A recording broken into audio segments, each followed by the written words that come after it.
And now, ladies and gentlemen, from the heart of the Inland Empire, right here in sunny Southern California, it's Robert Cardoza Live, where we talk about politics, money, and you.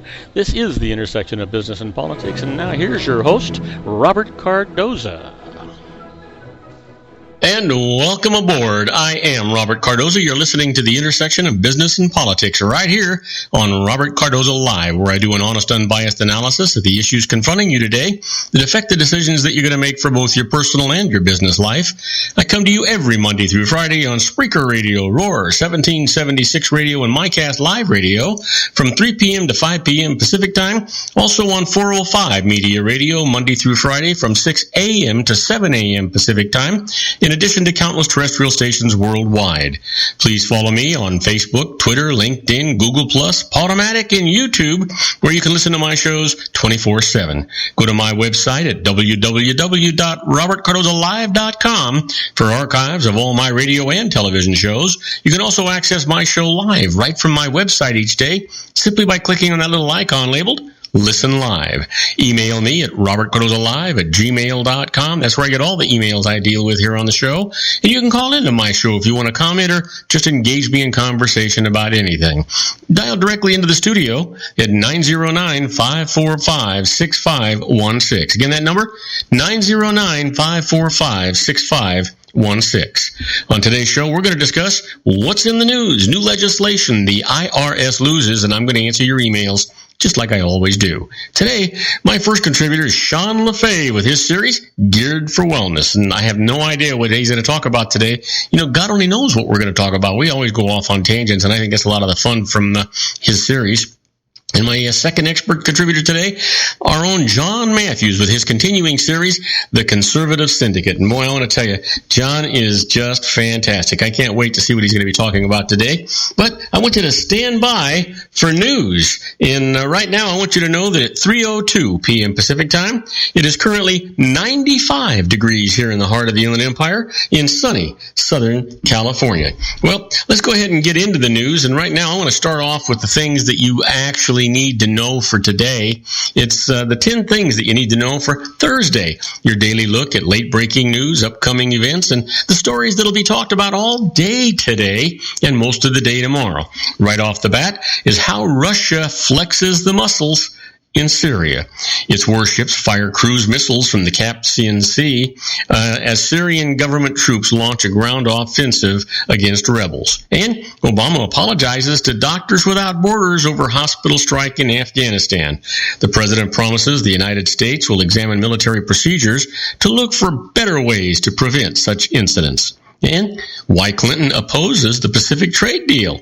She says the agreement does not meet her standard of creating jobs, raising wages, and protecting national security. Well, we'll get more into that. I'm not sure how she knows all those things since nobody knows what's in the doggone thing yet. How about this? Oregon gunman killed himself after the police shot him. Plainclothes detectives spotted Christopher Harper Mercer, who fired at them and then went back inside and shot himself in a classroom. And search for a United States container ship that sank near the Bahamas is abandoned. Investigators are now turning their attention to finding the vessel's data recorder 3 miles down at the bottom of the sea. Well, a trio wins the Nobel Prize for Chemistry. Swede Thomas Lindell, American Paul Moderich, and United States Turkish scientist Aziz Sankar are rewarded for studies into the way our bodies repair damage to DNA. Boy, that's magnificent. That's going to just lead to some fantastic things. And Republicans torn over the next House Speaker. Conservatives are anxious to derail Majority Leader Kevin McCarthy's bid, but they're outnumbered and their chosen candidate lacks support. Well, you're going to find out in just a couple of minutes that McCarthy's no longer going to be an issue. He's backed out of the race. Volkswagen chief's comments are questioned. Experts doubt that top executives weren't involved in the cheating scandal, as Matthias Mueller says. And Gannett buying the Journal Media Group for $280 million. The deal's considered a natural fit for Gannett's, I guess it's Gannett or it's Gannett's strategy of maximizing short-term profits by managing the deadline of other publications, or decline, I should say, of other publications. And then finally, who helps the Cubs defeat the Pirates? Well, Jake Arrieta allows 4 hits in 9 dominant innings, and the Cubs roll it to a 4-0 win over the Pittsburgh Pirates in the National League wildcard game. I got to tell you, my son-in-law is a die-hard Cubs fan. He has got to be just celebrating like crazy. Now, I know he watched that game with one of his best friends from Chicago, and so, I know he had a great time last night. Now, you know what? That's really what it's all about. Now, let's talk about in-depth news. That's what we really want to hear about. Let's get back to McCarthy. He abruptly withdraws the candidacy for the House Speaker. Confronting insurmountable obstacles, Majority Leader Kevin McCarthy suddenly withdrew from the contest for Speaker of the United States House today, shocking colleagues just before they were to vote and producing even deeper chaos for a divided Congress. We need a new face, McCarthy declared after a closed-door meeting where House Republicans were prepared to nominate him as Speaker, but instead listened in disbelief as he took himself out of the running. If we are going to be strong, we've got to be 100% united. Ally said that even though he would certainly have emerged the winner from today's secret ballot elections of Republicans, McCarthy had concluded he did not have a path to getting the needed 218-vote majority in the full House later this month. A small but determined bloc of conservatives had announced they were opposing him, and they commanded enough votes to block him on the floor.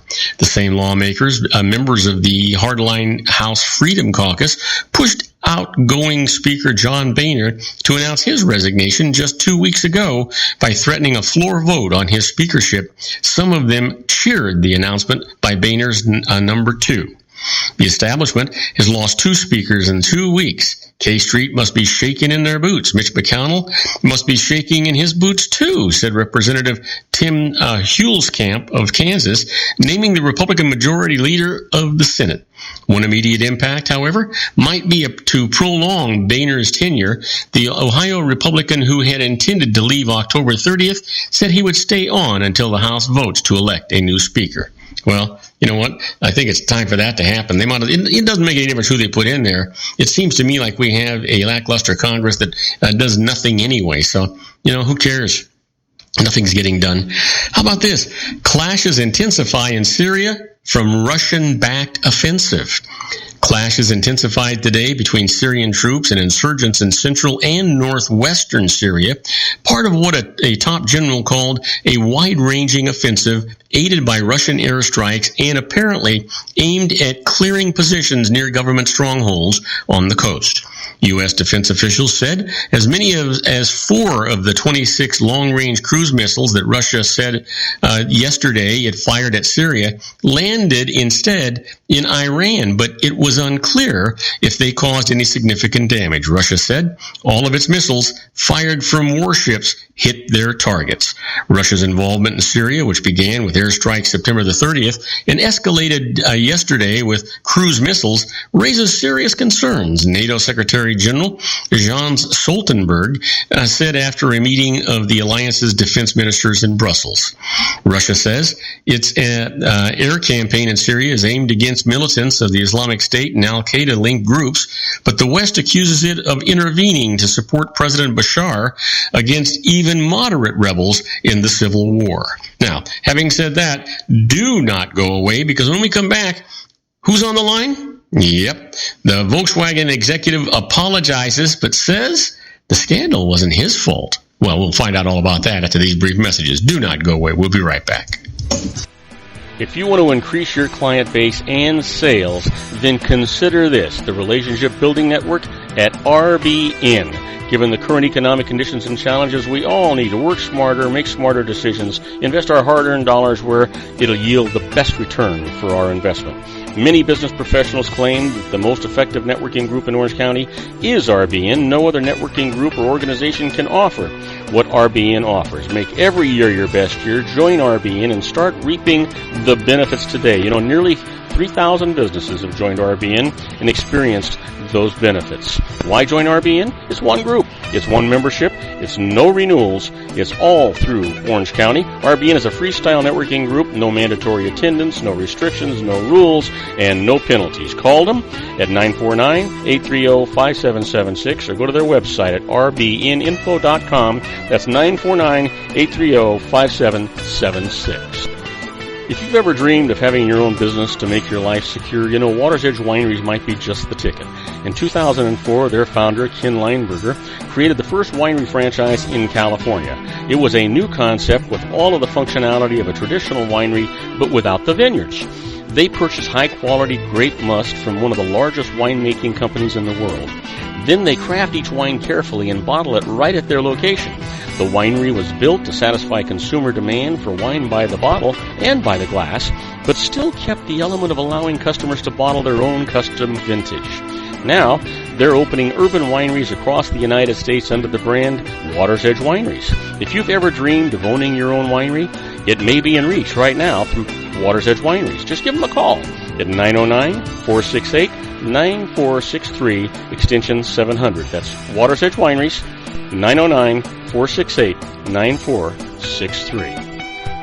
Have you ever found yourself caught between a rock and a hard place? The law offices of Blomberg, Benson, and Garrett might be just the answer for you. The attorneys of Blomberg, Benson, and Garrett have been serving the Inland Empire since 1989. They're dedicated to the aggressive litigation of civil, criminal, and real estate matters. Over the years, they have recovered tens of millions of dollars for their clients. The firm's practice specializes in litigation of personal injury, accident, slip and fall, real estate, and criminal law cases. The firm provides clients with the care, accuracy, and dedication of experienced attorneys. Blomberg, Benson, and Garrett is located at 10300 4th Street, Suite 150 in Rancho Cucamonga, California. They've been providing the Inland Empire residents with outstanding legal services for over 25 years. They look forward to providing you with aggressive legal representation. Call them at 909-945-5000, where you can talk to a person, not a machine. That's 909-945-5000, the law offices of Blomberg, Benson, and Garrett. And now let's get back to our show where we talk about politics, money, and you. And I am Robert Cardoza. You're listening to Robert Cardoza live on the street at the intersection of business and politics. Well, I said I was going to talk to you about that Volkswagen executive who apologized but says the scandal was not his fault. Let me tell you about this. Volkswagen's top U.S. executive offered deep apologies, yet sought to distance himself today from the emissions scandal enveloping the world's largest automaker, asserting top corporate officials had no knowledge of the cheating software installed in 11 million diesel cars. Yeah, you believe that, right?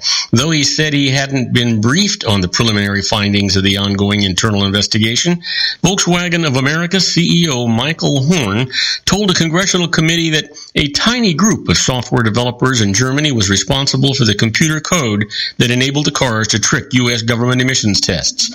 3 lower-level managers had been suspended. To my understanding, this was not a corporate decision. This was something individuals did, Horn said, adding that he felt personally deceived. That explanation left members of the House panel investigating the scheme incredulous. I agree, it's very hard to believe, Horn conceded. Yeah, sounds to me like somebody had to fall on the sword. I wonder what they got as compensation for giving up themselves in lieu of their executive superiors. Makes you wonder, doesn't it? Yeah, it does me. How about this? U.S. airmen who thwarted the French train attack stabbed.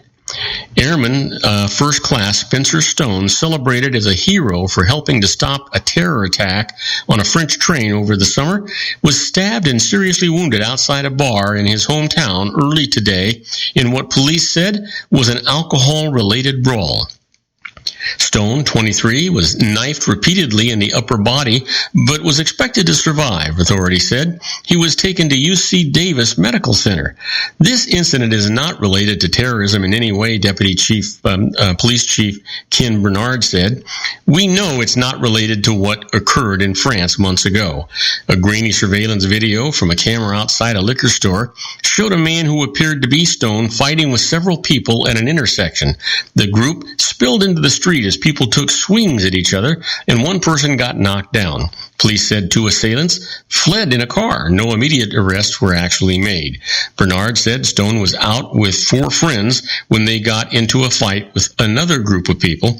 The deputy chief would not say what sparked the argument. He said there was no evidence the assailants knew who Stone actually was. God, let's hope not. Let's hope that that's not even related in any way. Well, Israeli leader calls for calm amid spiraling attacks.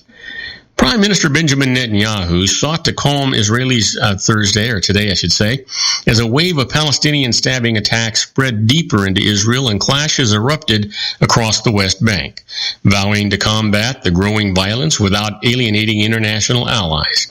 Netanyahu has come under fire from hardliners within his own governing coalition, as well as opposition lawmakers, for not putting an end to the surging violence, which erupted weeks ago over tensions surrounding a Jerusalem site revered by Muslim and Jews.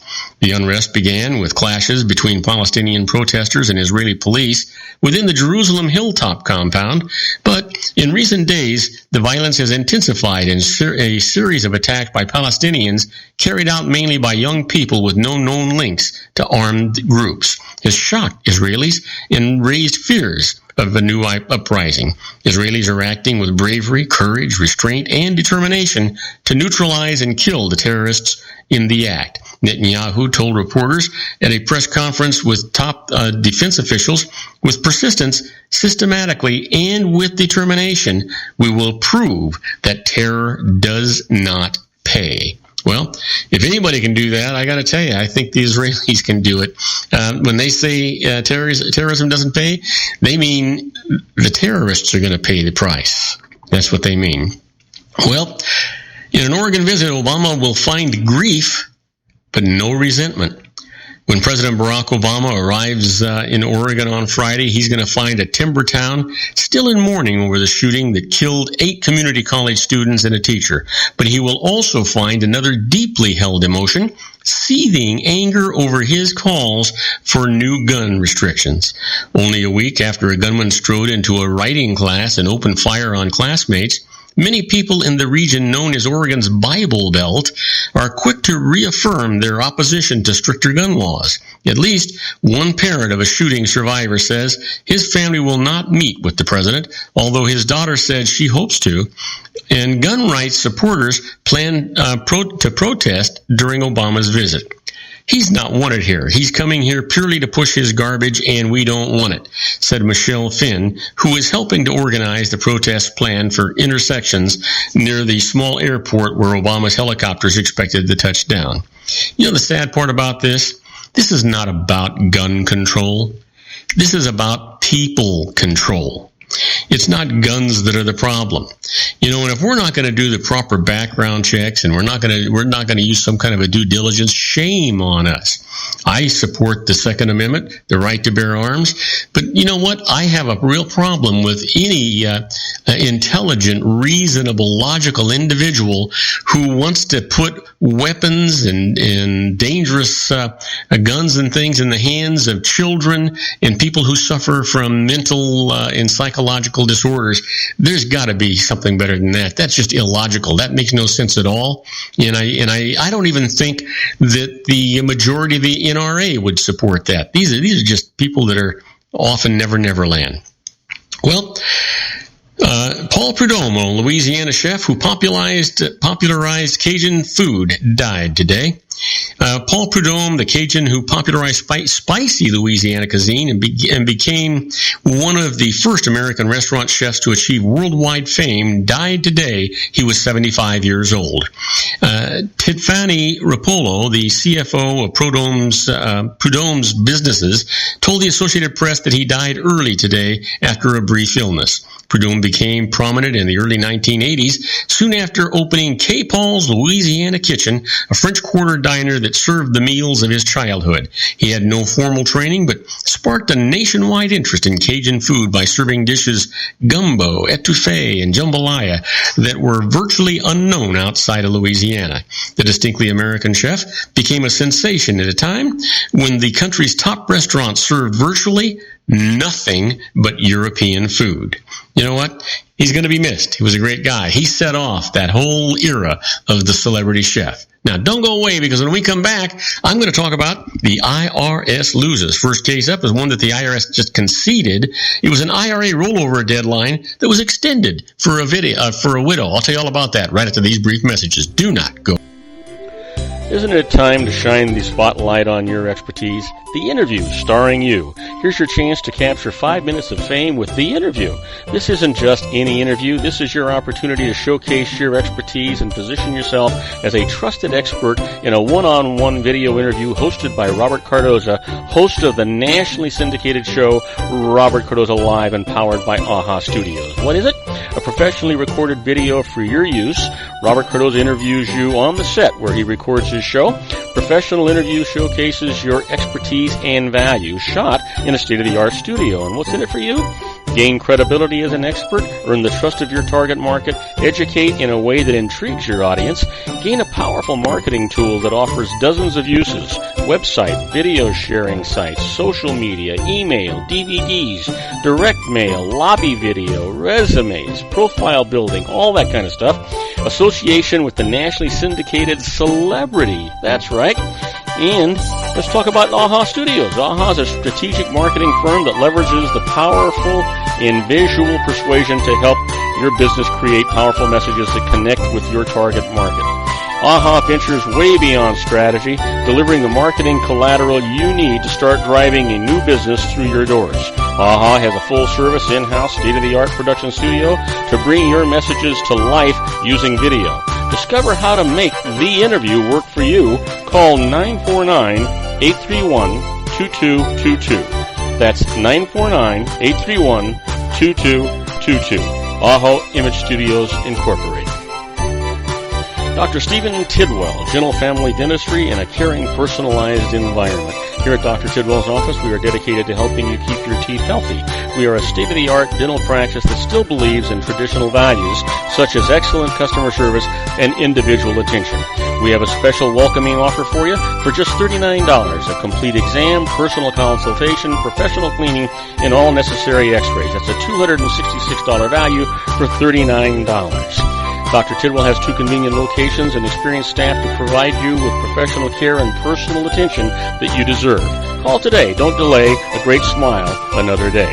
Call 909-944-7308. That's 909-944-7308 for Rancho Cucamonga or San Bernardino. Joel Saltzman is Dr. Wireless. He has turned his considerable expertise into consumer credit risk and wireless security into a highly specialized independent web-based consulting enterprise targeting consumer credit risk analysis and wireless transactional security and monitoring. He works as a wireless analyst, veteran independent agent, and consumer liaison for most wireless telecom carriers and equipment manufacturers. For more than 20 years, corporate and private clients and media audiences have counted on his unvarnished advice while weighing the technology, performance, and cost differences between Sprint, Nextel, AT&T, Verizon, and T-Mobile. Joel specializes in setting up mobile wireless hotspots to be used for disaster preparedness, business continuity, and mobile wireless merchant processing solutions. Call Dr. Wireless at 310-400-4900 or go to his webpage at drwireless.com. Again, call 310-400-4900 or his webpage at drwireless.com. You'll be glad you did. And now, back to our show.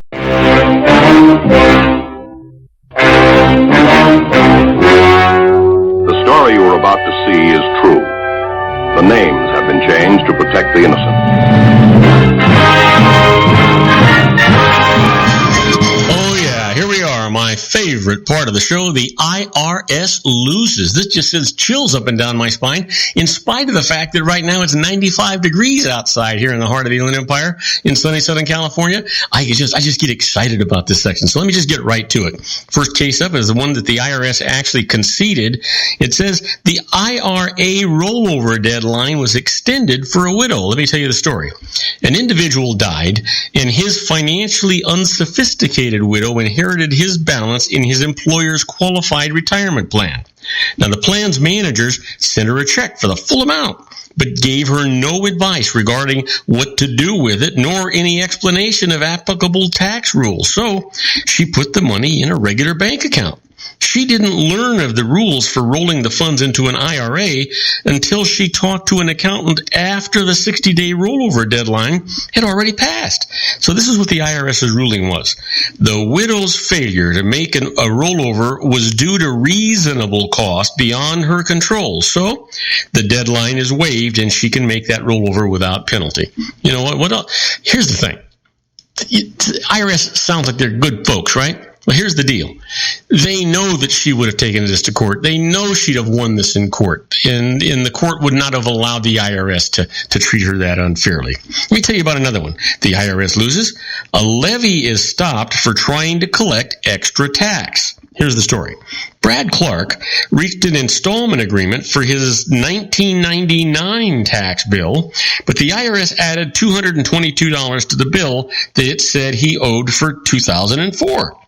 Now, Clark believes he was owed a refund for 2004, so he refused to sign I'm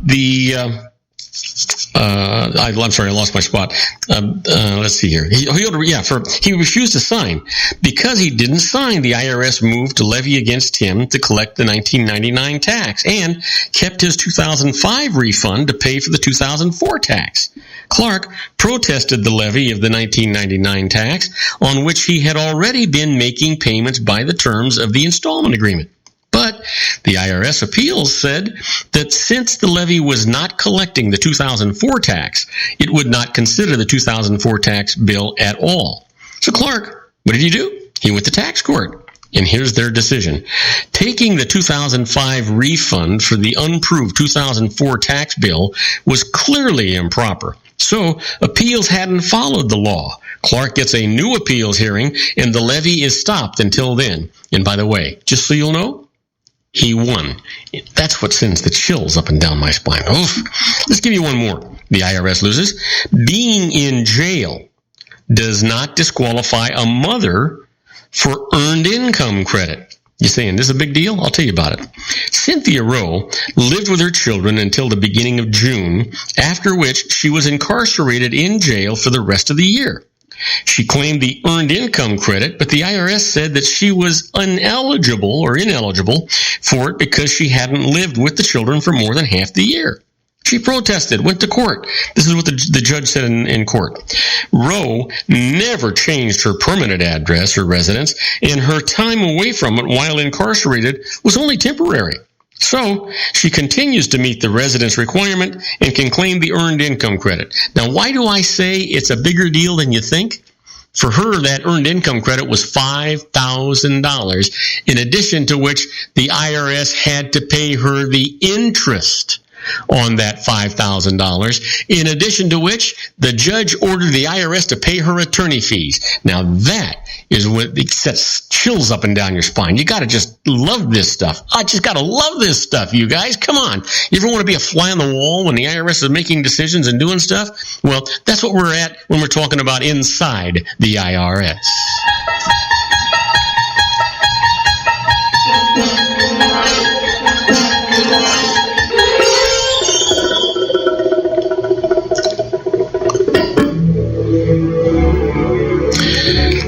Let's get right to it. These are not tax court cases. These are just decisions that the IRS has made that are actually published, though.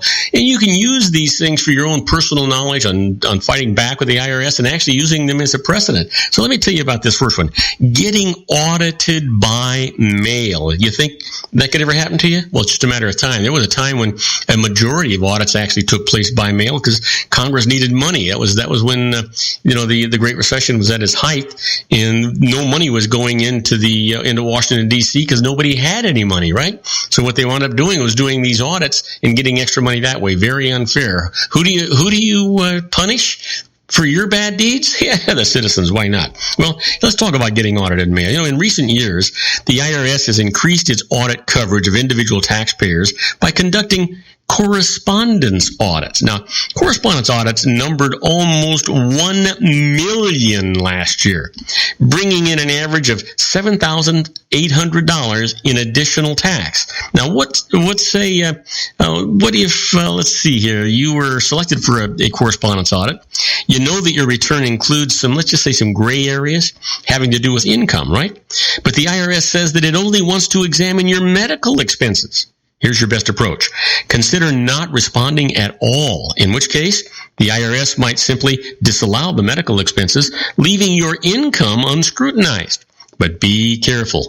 You should not begin any correspondence that may lead to a question about whether all of your income was reported. So speak with a qualified, licensed tax advisor before you do anything beyond that. Now, do not go away. God, you're gonna hate yourself if you do. Coming up right after this commercial message is our own Sean Lefebvre with his Geared for Wellness corner, and I have no idea what he's going to talk about, but I can guarantee you we'll be all over the board because we always are. Don't go away. We'll be right back with our own Sean Lefebvre in his Geared for Wellness corner. If you want to increase your client base and sales, then consider this, the Relationship Building Network at RBN. Given the current economic conditions and challenges, we all need to work smarter, make smarter decisions, invest our hard-earned dollars where it'll yield the best return for our investment. Many business professionals claim that the most effective networking group in Orange County is RBN. No other networking group or organization can offer what RBN offers. Make every year your best year. Join RBN and start reaping the benefits today. Nearly 3,000 businesses have joined RBN and experienced those benefits. Why join RBN? It's one group. It's one membership. It's no renewals. It's all through Orange County. RBN is a freestyle networking group. No mandatory attendance, no restrictions, no rules, and no penalties. Call them at 949-830-5776 or go to their website at rbninfo.com. That's 949-830-5776. If you've ever dreamed of having your own business to make your life secure, Water's Edge Wineries might be just the ticket.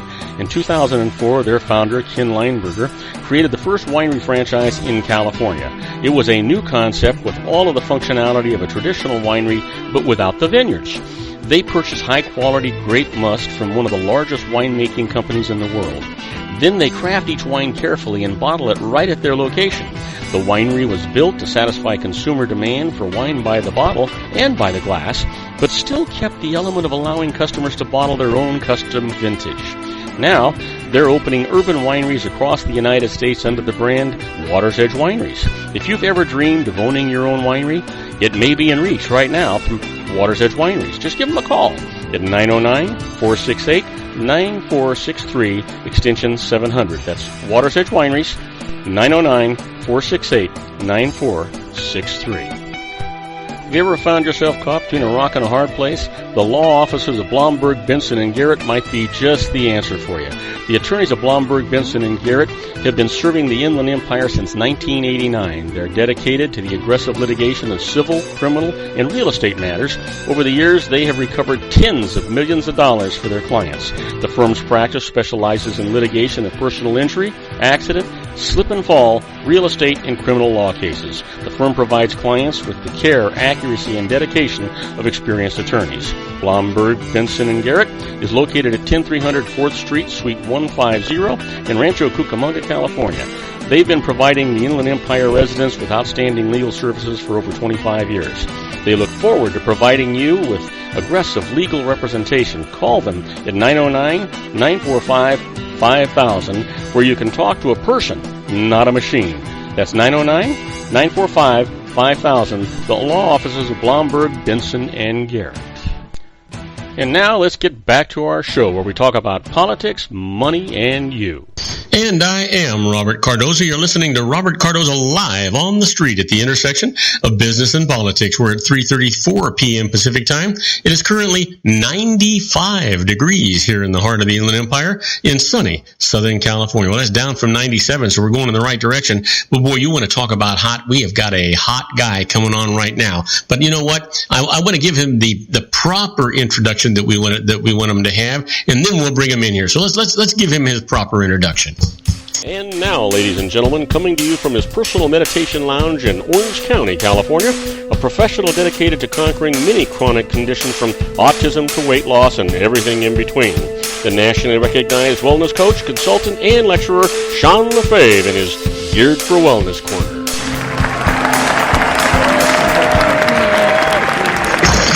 Hey, Sean, welcome aboard. Good to have you here. This can't be Tuesday, so this must be Thursday, huh? All right, Robert. So how you doing? I'm doing awesome. I'm having an excellent day, productive, and still somewhat relaxing. It's beautiful, sunny, blue skies. So wait a minute. You're very productive, very relaxed, sunny blue sky. Are you sitting on a lawn chair with a cocktail? I wish I could say yes. So that was a no? That was a no. You know, why don't I believe you? I don't know. Because look at me, I'm going to say you can't see me, but no one else can see me. But this sweet face, I don't know how you couldn't believe everything I say.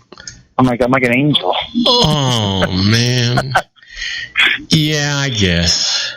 I guess. I'll give you that.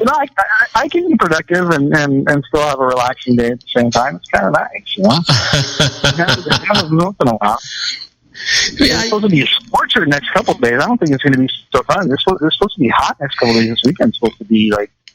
It was October. Well, I stepped outside a little earlier, and I mean, gosh, it's beautiful outside. The sky is blue. I thought maybe I was in a different country someplace, and it was warm, but it's dry. It was comfortable. I was good with it. It was cool. Yeah. It's beautiful out. It's warm. It's not humid. It's great. It's awesome. So what's on the agenda today? I know that we were talking about last week about everything from the state of our medical system and the vaccines and all that. And I know at one point you wanted to talk about, you were asking about food, not last week, but the week before.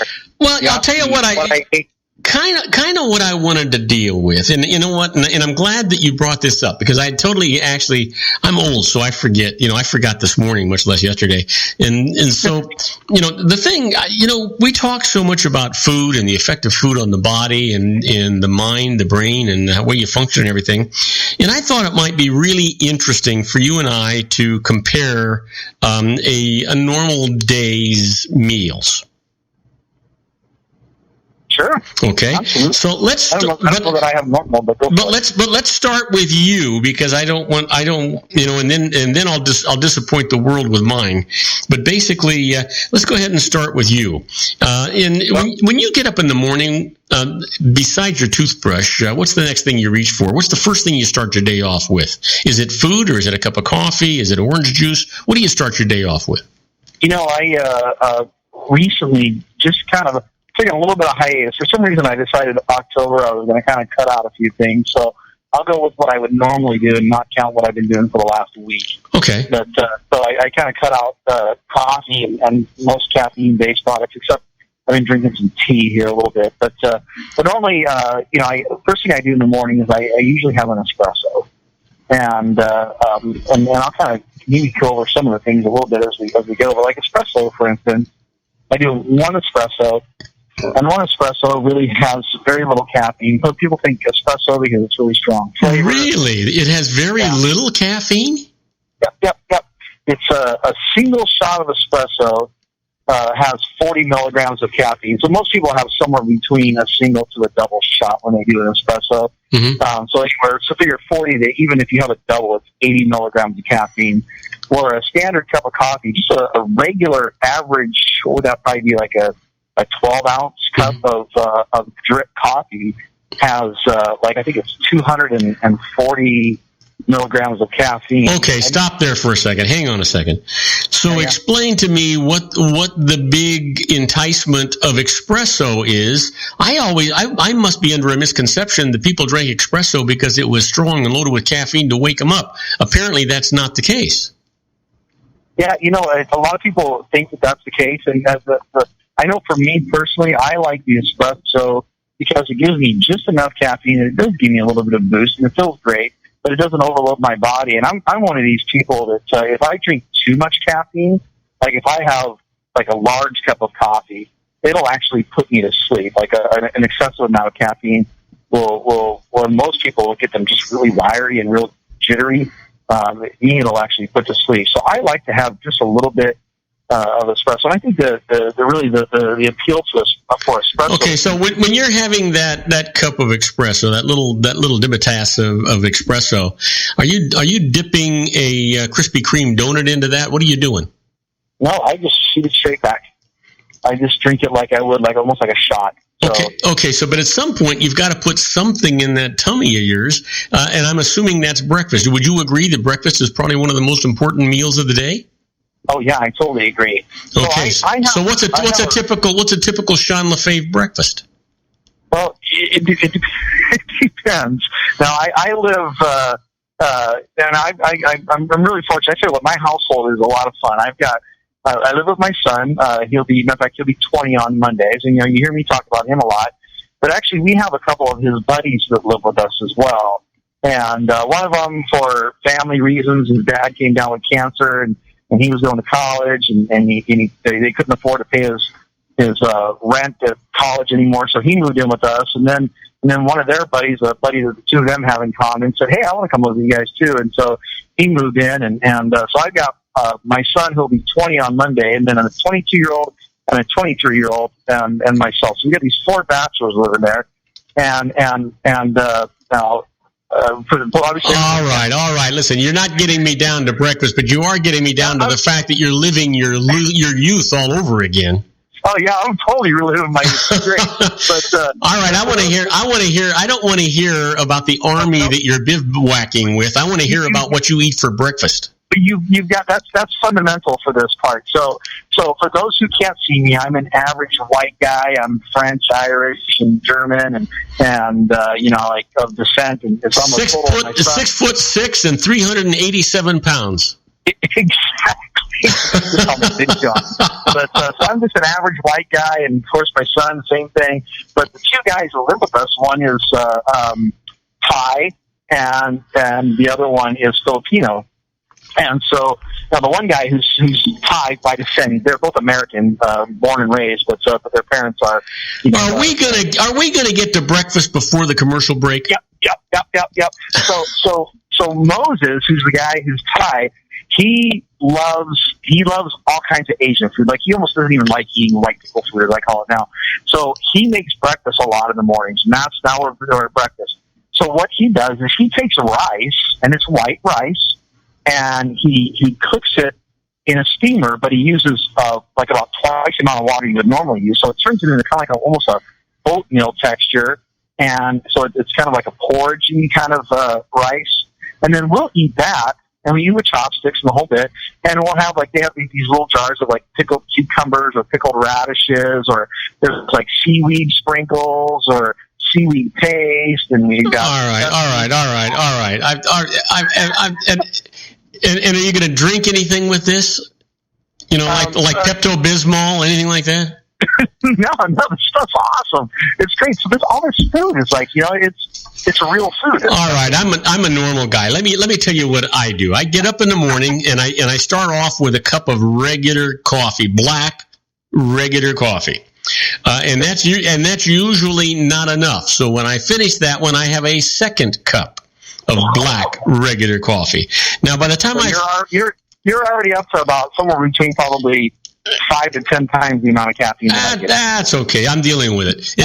So here's the deal. By the time I finish that second cup of coffee, I've read a lot of newspapers and done a lot of little errands and things. By the way, that takes place about 6 o'clock in the morning. But about that time, I'm getting hungry. So here's what happens. I generally will have a different breakfast I fix for myself every day. One day, it might be bacon, eggs, and hash browns. The next day, it might be a breakfast burrito. The next day, it could very well be eggs Benedict. The next day it could be, but I'm going to have a breakfast, I'm telling you. And with my breakfast, I will have a glass of milk because I love milk. That's it until about 1 o'clock in the afternoon. Now, at 1 o'clock in the afternoon is when I have my lunch, and I don't pick in between. But what do you do for lunch? So first of all those breakfast things that you discussed, when I cook breakfast, they're usually right around what you were saying. I'm not real big into pancakes. I don't do a lot. I love pancakes, but I just don't eat them because there's too much flour, starchy. I don't want all the syrup and everything. So I do the same thing you do. I love bacon and eggs, one of my favorite things. I love the hash browns, all the stuff that is made from Whole Food. Breakfast burritos. So that's all. Everything you named so far is good. So my lunch varies. It goes all over the map. Today I had this stuff called tzatziki, which is yogurt with cucumber and dill and a little bit of garlic. And I also have some hummus with some shawarma meat. And so that was kind of my lunch. But some days I may have an In-N-Out burger. Well, now we're talking. Now we're talking. I mean, you had me with garlic, but man, you won me over with the In-N-Out burger. Oh yeah, those. If there's anyone listening who's not a West Coast person, especially a California person, they're going, "What's an In-N-Out burger?"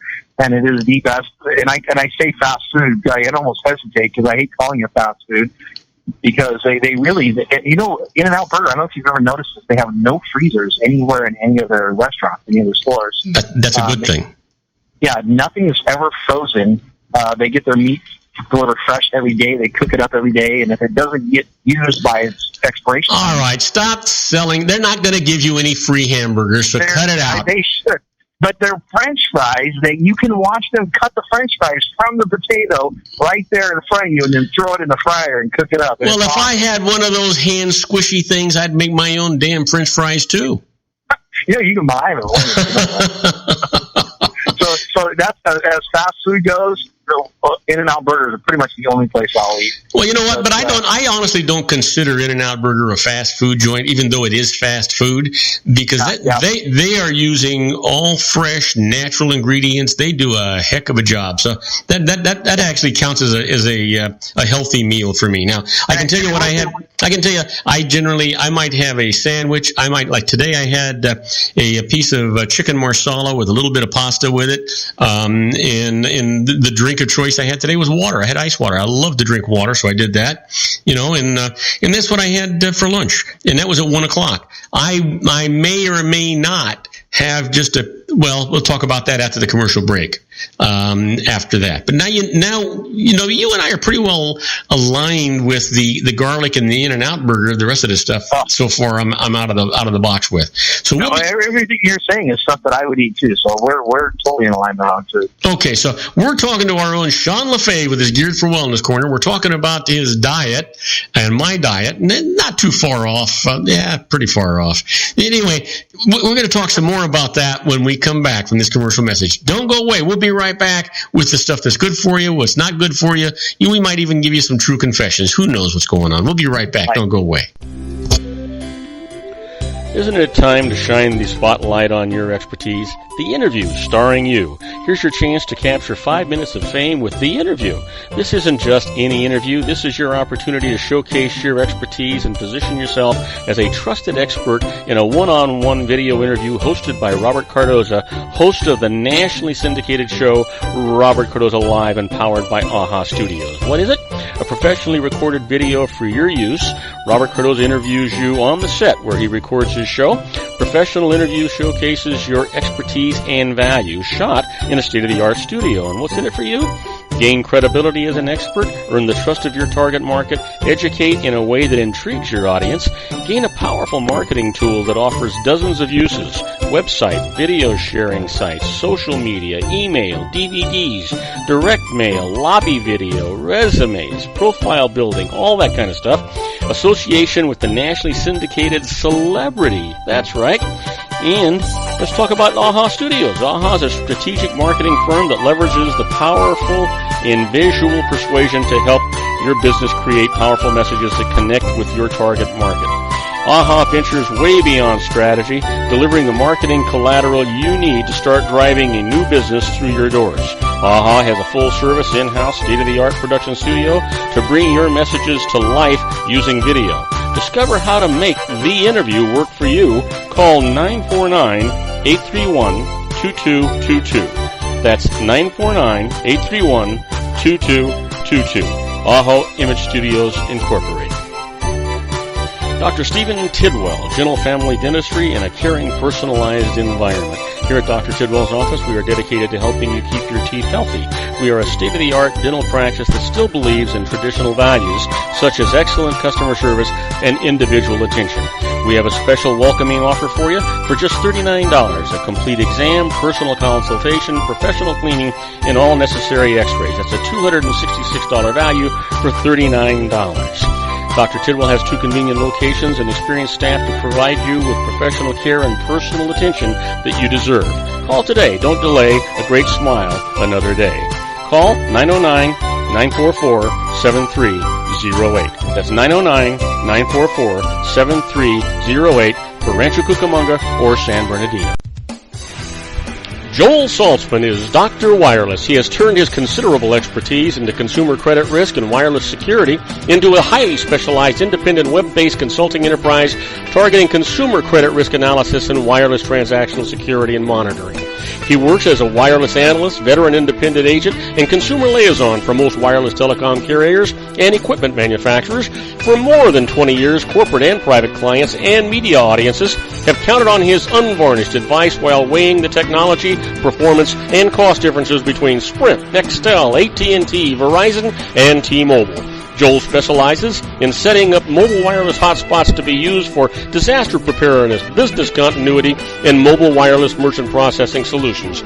Call Dr. Wireless at 310-400-4900 or go to his webpage at drwireless.com. Again, call 310-400-4900 or his webpage at drwireless.com. You'll be glad you did. And now, back to our show. And I am Robert Cardoza. You're listening to Robert Cardoza live on the street at the intersection of business and politics. We're talking to our own Sean Lefebvre in his Geared for Wellness Corner. We've been talking about our diets, or not really. Well, I guess you could call it a diet, but we're certainly not watching calories from what we're talking about. Sean might be, but I'm not. And he has a very healthy breakfast. I have a very American breakfast. He has a reasonable lunch when he goes to In-N-Out Burger. I always have a reasonable lunch. But you know what? I'm a gourmet cook. I generally fix my own food, and I enjoy doing that. And while I said I had chicken marsala and a little bit of pasta, I mean, it wasn't a big plate. It was just, a chicken breast and a matter of fact, maybe not even a whole chicken breast, maybe just a half of it, and a little bit of pasta. And then we have to get at some point to dinner. Now, I'm going to go ahead and this time tell you what I eat for dinner, and then you can tell me what you have for dinner. Does that sound okay to you? That sounds awesome. Okay. I generally don't, unless it's the weekend, a Friday, Saturday, or Sunday, I don't have dinner. I don't really get hungry, but I might want to have a snack. So I will generally I'll either eat an orange, or I'll eat an apple, or I might have some cheese once in a while. And that's what I'm going to have for dinner. It just kind of satisfies me. I'm not into having a big dinner, except for, like I said, the weekends, Friday, Saturday, and Sunday. I usually cook something really special for my wife and myself, and we do it right. We'll have a cocktail, and we'll have wine, and we'll have a really nice special meal. I can give you an example of what we had last Saturday. I made her a filet Oscar, so basically with a baked potato, and so I made a filet of beef, and I spiced it up really nice, and on top of that, I put some asparagus spears that I had blanched. Top of that, I put some king crab legs that I had taken out of the shells there, and I made a really nice hollandaise sauce. Put that on top of that, and then I roasted some potatoes, and that's what we had for dinner, along with a couple of glasses of wine. But that would be a weekend dinner. But when I do that, I generally do not eat lunch that day. So, okay, now, Sean, nail me. Man, I'm starving after listening to that description. What a fantastic, really. I've been to your house and you've cooked dinner for me before, and so I know how good of a cook you are. And I don't even feel right calling you a cook. I feel like I should call you a chef, because you're really that good. You're not just some guy that just cooks food. So man, that just sounded fantastic. Alaskan king crab leg is one of my all-time favorite things to eat. So boy, that sounded good. But you know what, my dinner really varies a lot. I do go out to dinner from time to time, and typically when I go out to dinner, I will tell you that I usually get a salad of some type, Cobb salad. I really, really like a good beet salad. Love that. So when I go to restaurants, just because I know that even at nicer restaurants, sometimes the food quality isn't that good. So I'll just stick with a salad, and I stay away from iceberg lettuce. I always get either the mixed greens, or I try to get romaine lettuce, so I get something a little healthier. And so I do salads when I go eat out a lot. But a lot of times when I'm on my way home in the evenings, or even if I'm home, I'll run out to the grocery store. I don't keep a lot stocked up in my house. I go to the store, the grocery store, probably 5 days a week in the evening time, and I'll kind of peruse the store, and I'll see. I usually look for. So you buy what you want. So you buy what you want for that day's meals. Right, exactly. Yeah, it's specifically for dinner and maybe something for breakfast the next morning. So I'll usually look. The first thing I'll do is I'll go straight back to, I go to Pavilions, and they've got this little section in the meat department that's the manager's special, and that's the stuff where, maybe the steaks have been there for like a day, and so they want to get rid of them, and so they're half off. And so I usually, the first thing I look for is I look for the grass-fed steak. I usually see if I can find grass-fed steaks, and probably about half the time I do, and so I'll buy a grass-fed steak, and I have that a lot. Now, when a steak is grass-fed, it's super, super healthy. And I should say the cow is grass-fed. The steak from the cow is very healthy for you. It's not inflammatory. It's actually anti-inflammatory, and it's got a lot of health benefits. Unlike the steak when the cattle are corn-fed, So I try to look for a nice grass-fed steak. If I can't find that, I might look around and see maybe I have a thing for like just sausages in general, like brats or Italian sausage or something like that. So I might look around for those. But then I'll look at what meat I can find first, and then after that I'll maybe even if it's I love chicken thighs. I'll see you know what? You hit the nail on the head. I prefer the thighs and the legs as well, because I think the dark meat is so much more moist and so much more tasty than the other. But hang on 1 second. I have to just make an announcement, and that is that the folks from 405 Media Radio are going to be leaving us in about 4 minutes, and I want to remind them that we are on the air from 3 to 5 p.m. Monday through Friday. And if you missed any part of this over at the 405 Media, because that comes on, we come on at 6 a.m. to 7 a.m. on 405 Media. You can pick up that other hour. You can either go to YouTube or Podomatic or go to my website, and you can pick up the archive for that. Just want you folks to know that. I wanted you to know how much we really appreciate you tuning in to Robert Cardoza Live on the street at the intersection of business and politics. Okay, I'm sorry, Sean. No, that's fine. So maybe I'll get a chicken or something. I'll find the meat, and I'll usually look for something that I can get. I try to save a few bucks, especially now that a lot of times when I get home, it's not just me; it's maybe the other three guys. They want to eat too, so I'll literally sometimes go to the store and buy 3 or 4 or 5 steaks, because I know when I get home that I'm not the only one there. So, you and I are a little bit alike there. Only I have 3 different markets that I go to. One of them that I go to quite often because it's just a couple blocks from my house. But I look at the ads from those 3 markets. Now, obviously, I'm the guy that does the shopping because I'm the guy that does the cooking, and my wife loves the fact that that's what goes on, and she's a good cook. But what I do is, if I find chicken breasts on sale, you get them about 50% off, and I'll buy a ton of it and freeze it and have individual, and the same thing with steaks. I love, my favorite steak is a bone-in ribeye, and my wife likes fillets, and we'll eat some New York, stuff like that. When they're on sale, I will stock up, and I will put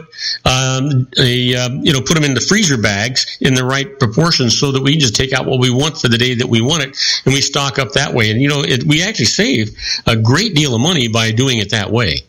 I do the same thing. I look for what I want, and just like you said, if it's on sale, if it's on manager special, whatever, I'll scoop it all up, and I'll load the freezer up. I'm exactly the same way. Yeah. And what that really does, I'll get my meats, and then I'll go to the vegetable, the produce section, and I'll get some onions or bell peppers or asparagus or broccoli or whatever I want to eat with it for that day. I love asparagus.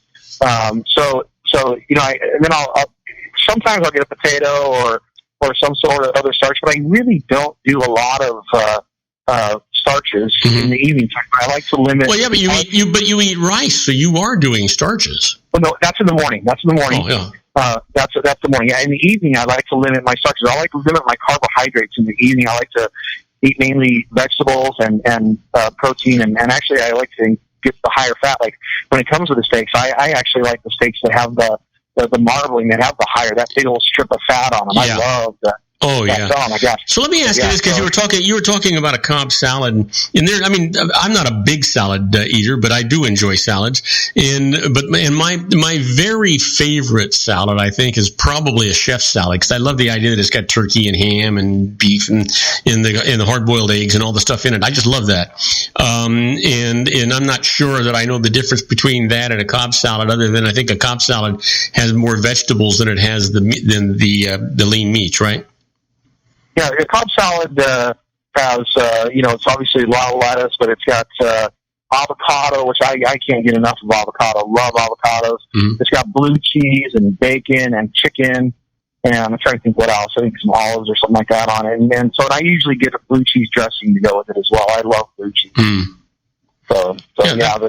This is not like different. The chef salad usually has, like you say, chicken and turkey and some cheeses. Has like maybe a different. It has like like a cheddar type cheese. So you generally actually have a very healthy diet. I mean, I heard what you said about In-N-Out Burger, and I don't think an In-N-Out Burger once in a while hurts anybody. Especially, matter of fact, and I wouldn't care if it did. It tastes so doggone good, Yeah. And I get mine loaded, including, I go in there and I tell them, I want a double with grilled onions cut in half. That's my burger. I usually get a single burger. I get it animal style with both grilled and raw onions. Mm-hmm. Whoa. How did you describe that? Animal style? Animal style, yeah. They put I don't know. It's just the way they. I think it means like mustard and grilled onions and some sort of sauce or something, and it's really good.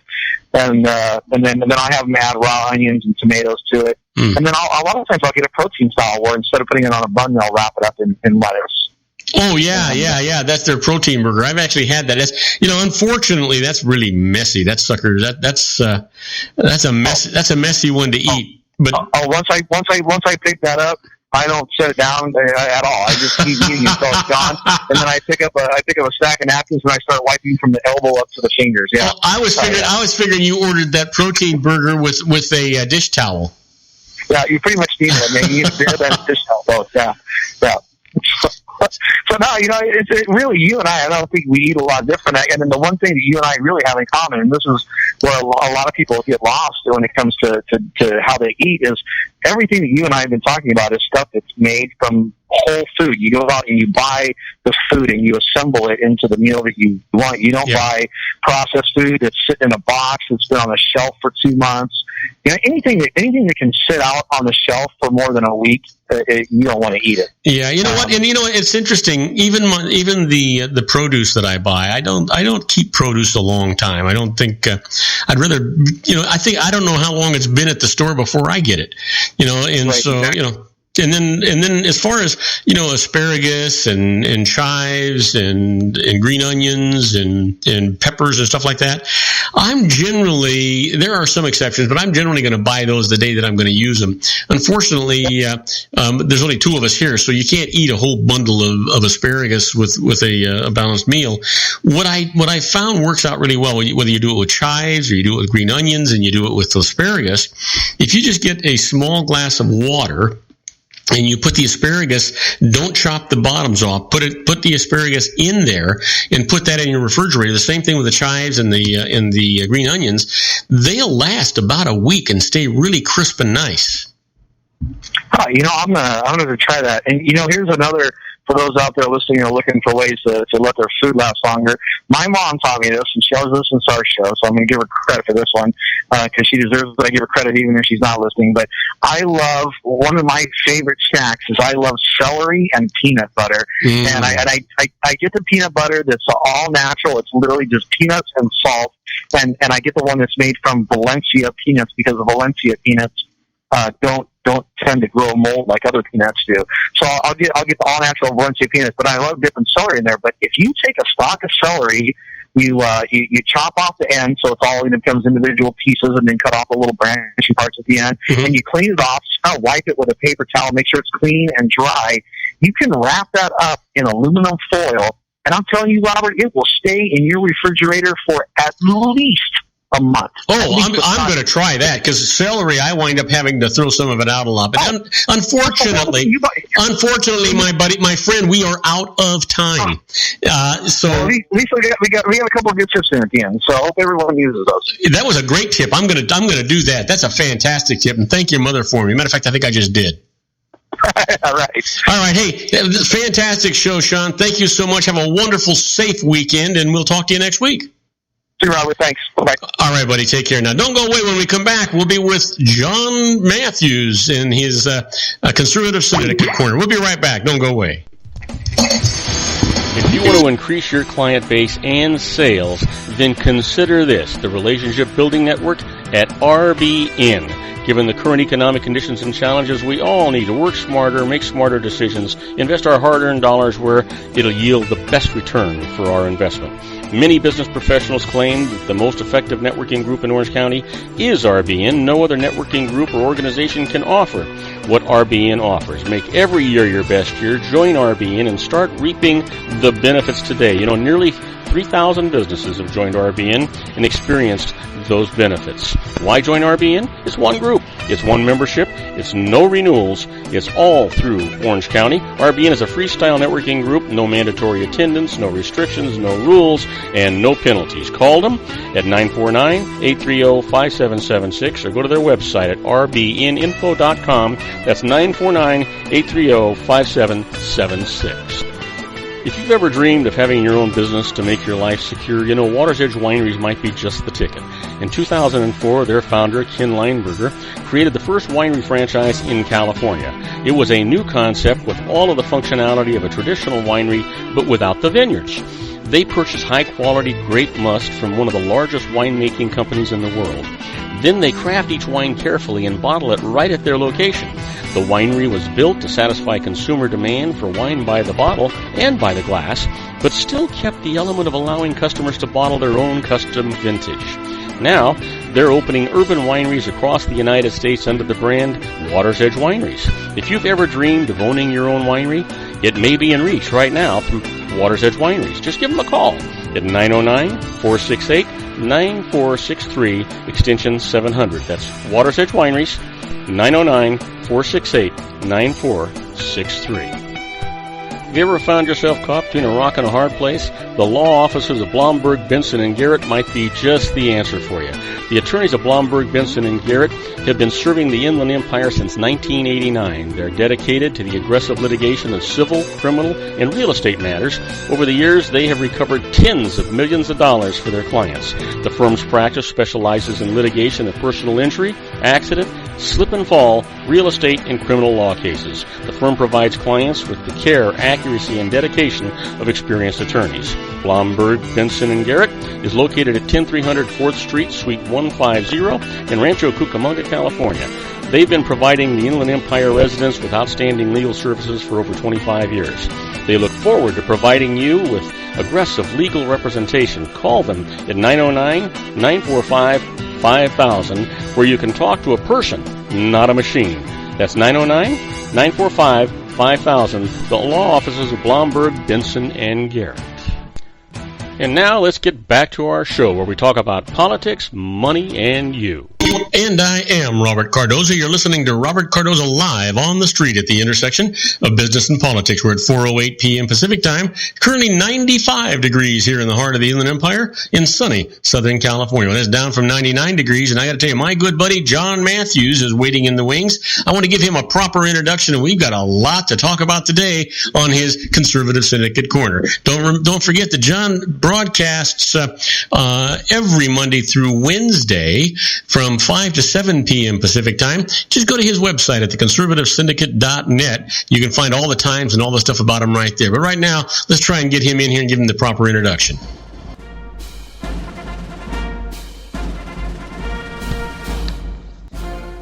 And now, ladies and gentlemen, coming to you from the basement of his strategic planning room located at his political hideaway in Los Angeles County, the dedicated man who stands and serves the political conscience of our nation, Mr. John Matthews. Hey, John, welcome aboard. Good to have you here. You know what? I don't talk to you enough. I guess I talk to you, 4 days a week? But it's fantastic when I get the opportunity to talk to you. And we have a lot to talk about today. Boy, did they pull the lid off today. How are you doing, by the way? Doing just great. I'm glad you're at 95 degrees in the Inland Empire. We're not quite that high out here, so it's a little bit cooler. Everybody's a little cooler. But I'm surprised that, because where you're at, actually, well, yeah, you would be cooler than us because you get a nice breeze out there. I got to tell you, what a day this has been. Kevin McCarthy says he's not going to run for the speakership. Paul Ryan is out in Never Land, and he says, maybe they ought to nominate Nancy Pelosi because they're going through all the people they like. What the heck is going on with the Republican Party? Well, it's called the Tea Party Revolution. That's what's happening. The small faction of right-wing extremists that everybody says has no influence and no meaning and no purpose continues to baffle the GOP establishment, and that's what happened this time around. We got about 35 to 40 members out there of the Freedom Caucus who decided that they were going to stand together and get somebody a little bit more in line with the conservative ideology that the Republican Party is always saying they pursue. And by doing that, McCarthy would not have enough votes to take the speakership, at least on the first vote. And so I guess he just figured, I just don't want to go through the hassle, I got the feeling that he finally came to the conclusion that he probably wasn't going to get it even beyond that. He would get the nomination, but I don't think he was going to. When the full House met, I think he was questioning whether or not they were going to put him in there. How does a guy who serves in a public office, who must be doing public speaking every day, become so inarticulate?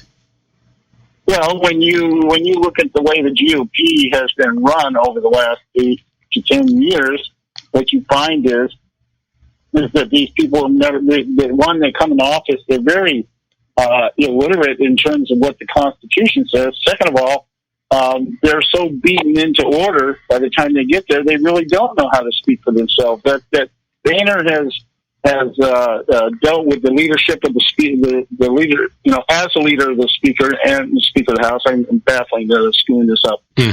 As the leader of the House, what Boehner has done is what almost every other Speaker has not done. And Pelosi did it. Maybe he picked it up from Pelosi, and that is rather than generating a consensus between those elected to serve their constituents, Boehner just basically has said, no, this is the way it's going to be. And you're going to fall in line or I'm going to punish you. And so it doesn't surprise me that we've got people, the majority, McCarthy's majority leader in the Republican House. It doesn't surprise me these people can't talk. we don't have anybody in the GOP that can even articulate the conservative message. So yeah. Oh boy, you hit that nail. Yeah, you hit that nail right on the head. There. Yeah. So why should we be surprised that this guy is probably got foot and mouth disease? The only one worse than him is probably Joe Biden. So I think it's great. I think it's absolutely great. I think it's great. He said today that maybe the GOP has to bottom out for things to fit. The GOP is already bottomed out. Okay, I'm losing you. You're getting away from your microphone, John. There you go. He's one of the ones that have pushed us over the cliff. So I'm great. This is great. I think it's time to stir the pot. It's time to make a mess. It's time. You know what? Hey, maybe even the government will quit functioning. Then that would work to our benefit at this point in time. Wait a minute. Wait a minute. Are you? God, are you saying that it's functioning now? John, are you saying that our government is functioning now? I said it's not functioning now. What better way? Let's just put it all on hold while we decide who the next doofus. Yeah. The doofus in charge is going to be. Well, you know what? It's interesting. I saw a news release that somebody had said something that maybe Boehner would stay past October the 30th until he said he would stay until they got a new speaker.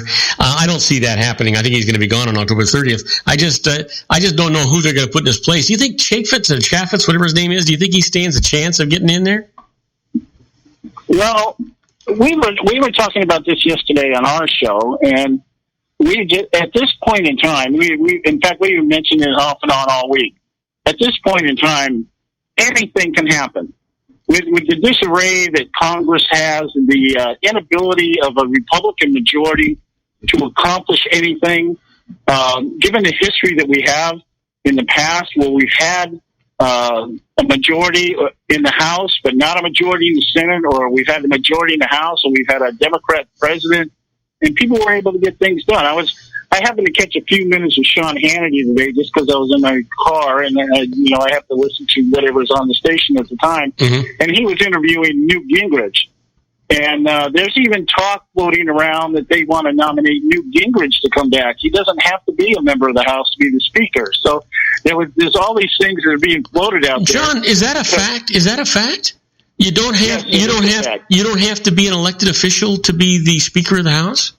No. Anybody can be nominated and elected if they get the 218 votes that are required. And then they would be number 3 in succession to the president? Yeah, well, we learned this a couple of years ago when I had Donald Huber on here, who was a former aide-de-camp for George Bush Sr., Gerald Ford, and Ronald Reagan. Mm-hmm. And he was on the show, and he was talking about how he was the one who explained it to us. He said, because we were talking, just, speculation, talking about whether or not John Boehner would be a good president should things come, to that thing. And he said, no, what Boehner would do, Boehner would appoint somebody like Mitt Romney as the Speaker of the House, and he would then assume the office of the presidency. And I said, is that constitutional? He said, sure it is. There's nothing in the Constitution that requires the Speaker of the House to be a member of the House. And so anything could happen, So wow. Has that ever happened? No, it's never happened. But I've heard it being floated out there over the past, especially the past 7 years since Obama came in office. Mm-hmm. One of the names that was being floated last year was Alan West. People were talking about, hey, if we can get somebody like Alan West to run the House, things could change. So it's not something that I don't think it's something we're going to ever see. But it is indicative of the disarray and the confusion that's out there that nobody knows what to do because, for once, everybody's just not lining up and saying, okay, whatever you want. So it's probably good. I think it's very good at this point in time with all the confusion that Obama has brought into the electoral process and everything else, that we have this. I find it to be very enlightening, very inspiring. And who knows? We may just win. Who knows? Yeah, I mean, I'm sitting here a little flabbergasted because I didn't know that, and I'm sitting here thinking how sad it is that you would have an entire Congress that didn't have anyone with the talent and know-how to be Speaker of the House within the elected body of the House? Well, it's not that we don't have people that couldn't do it. There are some people out there that would be excellent speakers. Some of the names are being floated out there. Jason Chavez, Jeb Harding right now. These are two gentlemen. But the point is that the old guard is that you don't want anybody in position of leadership that hasn't been around long enough to figure out how to manipulate the system. That's the real argument here. It's not that we don't have people that couldn't do it. It's that we don't have people that haven't been there for the past 25 years and know how to keep everything, running the way they want it to run. And know where all the bodies are buried and the skeletons are kept, right? Yeah. So, there's some good guys out there. Like I said, Jeb Harding, Heberling, his name is. He's a very good candidate. Mark Meadows is a very good candidate. Jason Chavez would be very good. Stephen Scalise would be borderline, but I'd go along with somebody like that. It isn't that there aren't people there. It's that they don't have the tenure and the longevity that the GOP establishment wants to be able to gauge whether they would just fall in line and be the lapdog. That is the way the GOP has evolved over the last 7 or 8 years. We want somebody in position that will make us look like we're doing something when we're doing exactly the opposite. Yeah, well, hold that thought, and we'll talk about it when we come back from this commercial break. We're talking to my good buddy John Matthews from the Conservative Syndicate. His show airs every Monday through Wednesday from 5 to 7 p.m. Pacific time. You know what, guys? You just don't want to miss this show. He's got a fantastic show. Personally, I wish he was on Monday through Friday, but you know what? He's got a show that makes you think, whether you agree with him or not, makes you think. And one of the things I can say about my good buddy John Matthews, he's objective. Whether you agree with him or not, he'll listen to what you say as long as it makes sense. And whether he agrees with you or not, he'll treat you with respect. Now, don't go away. When we come back, we're going to talk some more to my good buddy John Matthews in his Conservative Syndicate. We'll be right back. Don't go away. Isn't it time to shine the spotlight on your expertise? The Interview, starring you. Here's your chance to capture 5 minutes of fame with The Interview. This isn't just any interview. This is your opportunity to showcase your expertise and position yourself as a trusted expert in a one-on-one video interview hosted by Robert Cardoza, host of the nationally syndicated show Robert Cardoza Live and powered by AHA Studios. What is it? A professionally recorded video for your use. Robert Cardoza interviews you on the set where he records his show. Professional interview showcases your expertise and value, shot in a state-of-the-art studio. And what's in it for you? Gain credibility as an expert, earn the trust of your target market, educate in a way that intrigues your audience, gain a powerful marketing tool that offers dozens of uses, website, video sharing sites, social media, email, DVDs, direct mail, lobby video, resumes, profile building, all that kind of stuff. Association with the nationally syndicated celebrity. That's right. And let's talk about AHA Studios. AHA is a strategic marketing firm that leverages the powerful and visual persuasion to help your business create powerful messages that connect with your target market. AHA ventures way beyond strategy, delivering the marketing collateral you need to start driving a new business through your doors. AHA has a full-service, in-house, state-of-the-art production studio to bring your messages to life using video. Discover how to make The Interview work for you. Call 949-831-2222. That's 949-831-2222. AHA Image Studios, Incorporated. Dr. Stephen Tidwell, Gentle Family Dentistry in a caring, personalized environment. Here at Dr. Tidwell's office, we are dedicated to helping you keep your teeth healthy. We are a state-of-the-art dental practice that still believes in traditional values, such as excellent customer service and individual attention. We have a special welcoming offer for you for just $39, a complete exam, personal consultation, professional cleaning, and all necessary x-rays. That's a $266 value for $39.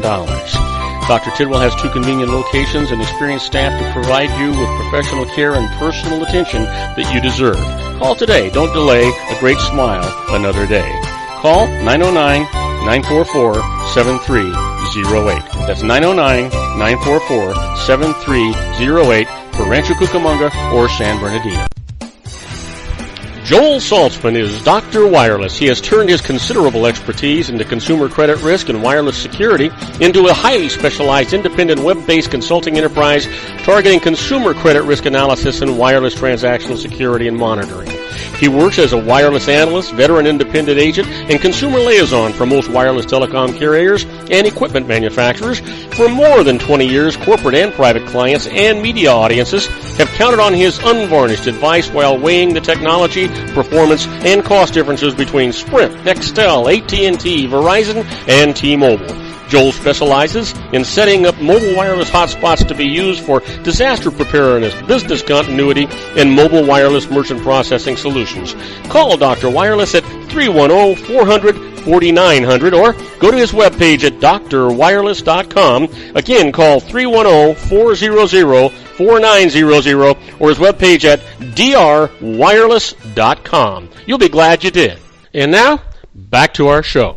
And I am Robert Cardoza. You're listening to Robert Cardoza live on the street at the intersection of business and politics. We're talking to my good friend John Matthews with his Conservative Syndicate Corner. And you know, he's got a show every Monday through Wednesday from 5 to 7 p.m. Pacific time where he's going to talk about conservative issues. He's going to actually explain to you what a conservative really is and what they stand for, because it's not what you're seeing on television, folks. Hey, John, what do you got on your mind now? We were talking about, the speaker coming back out. But what I'd love to talk a little bit about is your show when you were talking about Planned Parenthood last week. But you went into depth with that. Can you kind of capsulize a little bit some of the facts that you were bringing out last week on Planned Parenthood?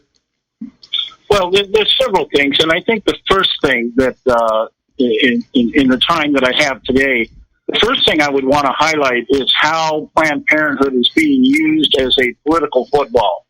I call it Washington's version of Deflategate. And what we have here is we have a situation where everybody is arguing about whether Planned Parenthood should be funded or defunded. We've had conversations about the government being shut down over the issue. And then last week, the stopgap budget was passed again, another continuing resolution. One of the issues being, of course, that since Obama's been in office, we've never had a budget. So we just continue to fund things through government resolutions. And one of the things that Tom Cole, who was the head of the budget committee, came out and stated in the beginning of last week, is that in this stopgap measure that was just passed and signed by Barack Obama, there was no money in that resolution for Planned Parenthood. And the reason being is because the money that goes to Planned Parenthood actually comes through the states through funding of Medicaid. So the states are the ones that determine whether or not Planned Parenthood can be funded or not. And they have their own ethics and their rules and everything, and that's how they determine. That's why you're seeing Planned Parenthood now suing states that have said, hey, we're not funding you guys anymore, and they're pulling the funding, and now so Planned Parenthood is taking everything to court. I think last count, there's 4 states that have said we're not going to fund this anymore. So now it's going. So the Congress right now really has no jurisdiction over whether Planned Parenthood is defunded or not. What they have to do is they have to go to the states who they delegate that money to, and they say, okay, we're going to reduce the grants that we give you, which don't even come up for renewal till April of next year. And this is what Tom Cole was pointing out. This thing is being used by both sides to advance an argument that really at this point is unfounded. The second thing we talked about during the week was a lot to do with whether or not Planned Parenthood has a constitutional issue in terms of the money being pulled anyway, because they're not being given due process according to the Constitution. There should be hearings that should be able to provide and give proof that everything that they're being accused of doing is being done. Now, I do not believe in abortion. Never have believed in abortion. I'm beyond livid with what I see going on and what Planned Parenthood has become. But the point is as a conservative, I just said, well, let's make an exception and let's just make this a political issue and let's cut the money out from underneath them. Then I'd be a hypocrite. What needs to be happening is instead of these hearings where you're trying to figure out how much money the CEO of Planned Parenthood is being paid, why don't we start tracking where that money went? Why don't we see if there's federal money being put into abortions? Why don't we see the effect of if we cut off federal funding? Would abortions uptick, and would the other services be cut back so that they could continue abortions? Because that's 86% of their revenue. So there's issues that need to be brought to the public eye through hearings and stuff, and we need to basically put them on trial. That's the essence of what I'm saying, and say, let's prove these charges, and then the states would be justified in saying, okay, the money that we're getting from the federal government for Medicaid, we're not going to allocate that to Planned Parenthood anymore. The federal government does not directly fund Planned Parenthood, so people need to understand that kind of stuff. So those are the things that we've been trying to bring to the public eye, that it goes back to this whole idea. This plays right into the Democrats' hands because it allows them to change the conversation from abortion to women health services, just like the gun control. It's not gun control anymore. It's gun safety laws. It allows them to change the language and control the narrative. And the only way you're going to win this argument is to bring this back to facts. These are the facts. You tell us it's only 3% of your services are abortions, but that 3% equates to 300,000 abortions a year, which generates 86% of your revenue. How do you justify that? That's the kind of thing that needs to be laid out in the court of public opinion. Not you're trying to get us, and the videos were altered, and there's some videos that exist, and the baby's squirming on the table and all that stuff. Get rid of all that stuff. This needs to be tried as if it was in the court. Facts and evidence, and then everybody can make a rational decision. So that's a little bit of what we talked about last week during the course of all this. Well, if people want to hear the whole discourse that you went through last week, Monday, Tuesday, and Wednesday, why don't you tell them how they can get to those archives on your website, John? Well, if they just go to the conservativesyndicate.net and click on our archive button up there in navigation, and you'll see we put a description on every show, so you can look down the list and you can see what it is we talked about.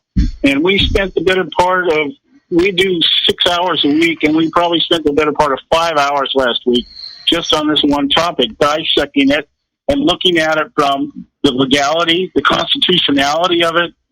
We looked at it from the perspective of the political side of it, why it's being used the way it is, what Planned Parenthood really is, which is nothing more than a slush fund for campaign donations. When you think about this is a nonprofit that receives federal money. This federal money is then in turn used to feed the campaign chests of the people that support Planned Parenthood. This is why the Democrats want it. If there was no money coming through Planned Parenthood back into their campaigns, I guarantee you they could care less whether Planned Parenthood lived or died. So because the Democrats only care about the power and the money. This is the big illusion that's out there, is that the Republicans are the money-hungry ones. The Republicans, they have their share of crooks, and they have their share of people that don't do things above board. But if you just look at something like, take for instance, just the campaign chests of Bernie Sanders and Hillary Clinton, and you go down the top 10 list of Bernie Sanders, the top 10 contributors to him are unions. You go to Hillary Clinton, the top 10 are corporations. Here's Hillary Clinton telling us how she's going to slap corporations around, how she's going to bring them in the line, she's going to regulate them in submission, and most of her campaigns are coming from the very corporations that she is threatening to. It actually goes against common sense, doesn't it? Yeah, because it's all talk. Yeah, it's just talk. I heard a comment this morning on a news show, Joe, and it was John, and it kind of surprised me because you were talking about Bernie Sanders, and they had these focus groups that they were talking to, and there were 3 different focus groups, and in each of the 3 focus groups, and they had them for the different states: New Hampshire, Ohio, and South Carolina, and basically what they were asking was if Donald Trump doesn't get the nomination. Well, first of all, they asked who they were favoring, and they all raised their hand, Donald Trump. And then they said if Donald Trump does not get the nomination, who would you vote for president? And they actually said Bernie Sanders. And the reason being is because Bernie Sanders brings to the forefront the thing that the American people want the most, honest discourse. Yeah. Bernie Sanders is honestly a socialist. He does not deny it. He builds on it. He preaches it, and he believes it. And people know, people know what they're going to get. They know what they're going to get. They know what they're going to get with Donald Trump. Although I don't know what we're going to get if we get Donald Trump. But you know what? I got to tell you, very honestly, I am scared to death. I'm watching what Putin is doing in Syria right now. I'm looking at the fact that we actually re-coordinate the flight paths of our own jets so that they don't run into the Russian jets. We're sending all these missiles haphazard. Not we. The Russians are sending these cruise missiles haphazardly into Syria. This is getting to be an escalation that's really scary, with a total non-control and no communication from any of the sides. Well, that's because we have a president who has no other priority than his legacy. But doesn't it scare you to death, John? Oh yeah, there's nothing that has rattled me more since this man came into office than the situation we see right now over in Syria. This is Iraq on steroids. Yeah. If we get into this geopolitical conduct where we have military arms being employed by our geopolitical enemies, this is one step away from a major confrontation. This is one step away.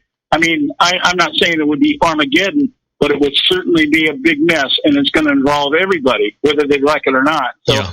This is probably the scariest thing I've seen out of this idiot in the White House since he's come into office, and it's put us in a very, very dangerous situation. And we're bringing Syrian refugees over here now. Well, the scary part about this, and I mean, I understand the refugees, and I remember all that, and I understand all this stuff. But what really scares me is that, in whether you want to call them a superpower or not, Russia is a superpower. They're probably the second strongest military on the planet today, and we are now getting into a confrontation with these guys. We're calling it a Cold War that I think already exists, but the escalation could be something horrendous. When you start shooting guns, somebody on the wrong side is going to get shot. Yeah. And when that happens, everything goes to hell in a handbasket. And so it's just going to be a matter of somebody dropping the wrong bomb somewhere, or a Russian jet getting shot out of the sky from or even, let's say, somebody on the ground from the Middle East, from Syria or someplace like that, shoots down a Russian jet, and the United States gets blamed for it. Well, what's scary is, the Russians are violating Turkey's airspace. Turkey is a NATO nation. We are a member of NATO, which means that if there's going to be enforcement, we have an obligation as the military strength behind NATO to go in there and fight Russia to keep them the hell out of Turkey. Well, the point is Putin knows very well Obama's not going to do anything. Yeah. And he is duplicating what Saddam Hussein did in Iraq. When Hussein thought that the United States didn't care about Kuwait, so he went in and took it. And that started everything that leads us to where we're at right now. Putin is sitting there going, basically, Obama's a wimp. He's a wuss. He's not going to do anything. He's more worried about his own personality and his own reputation in his own circles than he is about the United States or anything else. Well, I mean, but frankly, how many lines in the sand has he already drawn and ignored? Right. Right. So it's just like, this is the deja vu moment. This is Khrushchev facing off Kennedy. Yeah. Only this time, Khrushchev isn't going to back down. Yeah. That's where we're at right now. Where this is just deja vu. We've got a confrontation with a socialist communist country that is saying, "Hey, we're going to protect the people that we think you're imposing on." It's the same thing with Castro in Cuba. Russia came down and said, "Hey, we're going to protect Cuba." Yeah. It's the same thing. But the only difference this time is that Barack Obama he's no John Kennedy. Yeah, that's for sure. So listen, we got 30 seconds left, John. What's going to be on your show next week? Well, next week we have our regular panel members. We'll have Karen Sigmund. We'll have Don Dix from Act for America. It's an Islamic education center. They go out and they educate people on Islam and Sharia law. He'll be with us next week. Karen Sigmund, of course, Rage Against the Media is always good to have on. And I'm trying to line up right now Sheriff Clark, the sheriff that's getting a lot of notoriety across the country right now for taking on Obama in terms of the urban violence that's going on in the urban cities out there, urban centers out in the major cities across the state. He's been on Fox News quite a bit lately, and we have a connection with trying to get him on our show here. So if that works out, that'll be great. Yeah, it sure will. So give yourself a plug for your show real quick, and then we've got to run along. Okay, just go to our website, theconservativesyndicate.net. You'll pick up everything you want to know about us, our panel members. We write, some of us write, all of our archives, and all of the resources that we have for those who want to really understand what the conservative message is. It's theconservativesyndicate.net. Okay, John, fantastic show, my friend. Have a very safe and happy weekend, and we'll talk to you next week. All right. God bless. Take care. Thanks, buddy. Now, don't go away. When we come back, we're going to be talking about these happy birthdays for today, the secret daily teaching for your life, the Harvard Business Tip of the Day, and interesting but useless facts. We'll be right back after these brief messages. Do not go away. If you want to increase your client base and sales, then consider this, the Relationship Building Network at RBN. Given the current economic conditions and challenges, we all need to work smarter, make smarter decisions, invest our hard-earned dollars where it'll yield the best return for our investment.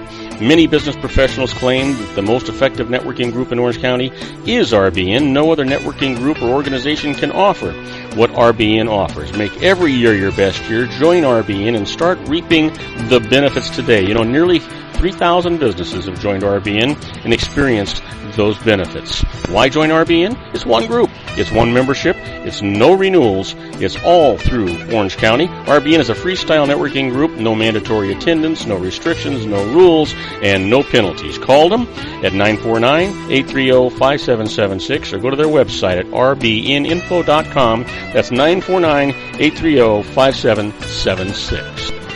If you've ever dreamed of having your own business to make your life secure, you know Water's Edge Wineries might be just the ticket. In 2004, their founder, Ken Lineberger, created the first winery franchise in California. It was a new concept with all of the functionality of a traditional winery, but without the vineyards. They purchased high-quality grape must from one of the largest winemaking companies in the world. Then they craft each wine carefully and bottle it right at their location. The winery was built to satisfy consumer demand for wine by the bottle and by the glass, but still kept the element of allowing customers to bottle their own custom vintage. Now, they're opening urban wineries across the United States under the brand Water's Edge Wineries. If you've ever dreamed of owning your own winery, it may be in reach right now through Water's Edge Wineries. Just give them a call at 909-468-9463, extension 700. That's Water's Edge Wineries, 909-468-9463. Have you ever found yourself caught between a rock and a hard place? The law offices of Blomberg, Benson, and Garrett might be just the answer for you. The attorneys of Blomberg, Benson, and Garrett have been serving the Inland Empire since 1989. They're dedicated to the aggressive litigation of civil, criminal, and real estate matters. Over the years, they have recovered tens of millions of dollars for their clients. The firm's practice specializes in litigation of personal injury, accident, slip and fall, real estate, and criminal law cases. The firm provides clients with the care, accuracy, and dedication of experienced attorneys. Blomberg, Benson, and Garrett is located at 10300 4th Street, Suite 150 in Rancho Cucamonga, California. They've been providing the Inland Empire residents with outstanding legal services for over 25 years. They look forward to providing you with aggressive legal representation. Call them at 909-945-5000, where you can talk to a person, not a machine. That's 909-945-5000, the law offices of Blomberg, Benson, and Garrett.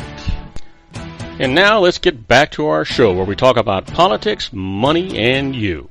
And I am Robert Cardoza. You're listening to Robert Cardoza Live on the street at the intersection of business and politics. We're at 4:41 p.m. Pacific time. Currently 95 degrees here in the heart of the Inland Empire in sunny Southern California. Well, you know what today is, right? Sure, it's Thursday, October the 8th, and it's somebody's birthday.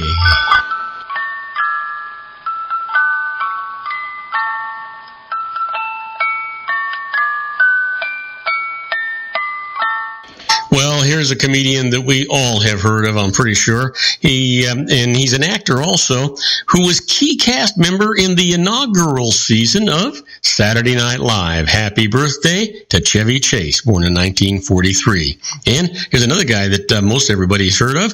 He was born in 1970. He's an actor whose career was launched following the success of the film Good Will Hunting, from a screenplay that he co-wrote with a friend, Ben Affleck. Happy birthday, Matt Damon. And then finally, here's a guy that you all are aware of because of his involvement right now.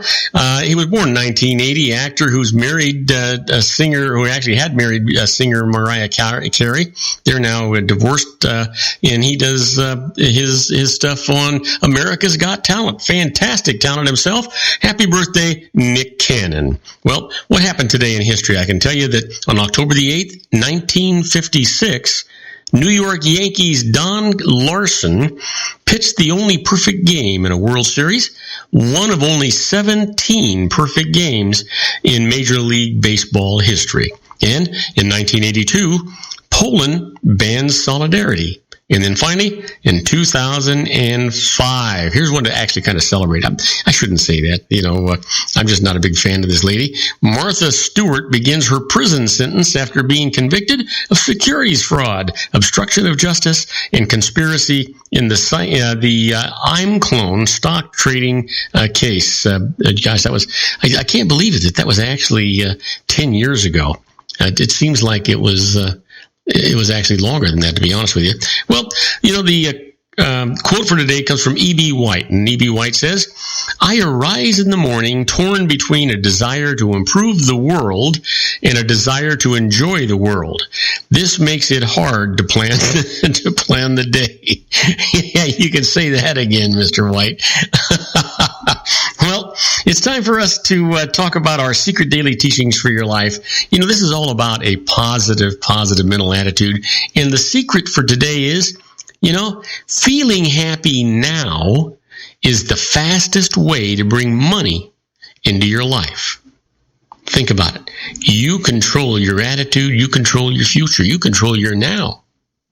It's all about a positive mental attitude. Well, now let's do the Harvard Business Tip of the day. And the management tip today is, the right prep makes conferences more productive. Conferences are an overwhelming rush to presentations, conversations, and potential meetups, and it can be tough to know where to focus your time. One thing that can help is to pre-introduce yourself a week or two before the conference. Think about who you really want to get to know and then carve out time to achieve that goal.